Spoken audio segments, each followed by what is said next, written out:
Well, we are heading into a major election season coming up in early May. Idahoans will vote in the primary elections, and these are the inter-party races that will determine who goes on to the November general election ballot. And in such a heavily Republican state, that's the truth here, a lot of races coming up in May are the most important of the year because the likelihood of who wins in May, well, the Republicans a lot of times are going to win in November as well. It's the plain truth here. Now, this week, the official filing period began for candidates to officially enter their races across the state. And candidates, they have until next Friday at 5 p.m. to jump into the race. It's the official cutoff, and we'll be here right at 5 to tell you who's in the race. But there are a lot of missing names right now if you look at the list. But we are going to take a look at some of the major statewide races and who is officially in. Again, these are primaries, so independent candidates will not appear until the November ballot. But this is the current look at the race for Idaho governor.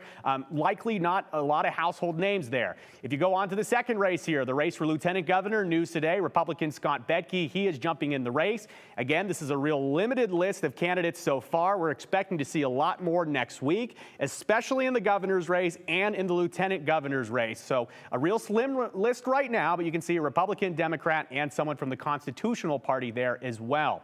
Let's take a look at the race for Secretary of State, and we'll show you there. It's just Representative Dorothy Moon, a Republican from the Stanley area. We're expecting several other names to populate this list, but for now, though, if the election was today, Dorothy Moon would be the only one registered. Again, they have till 5 p.m. next Friday to get on the ballot. And let's take a look at the Attorney General's race here. Again, this is the May primary. These are all the Republicans that are in the race. No Democrats have filed for the primary as our last check, but you'll maybe see some names there that you recognize. Representative Raul Labrador, I should say. He used to be a congressman for the state of Idaho.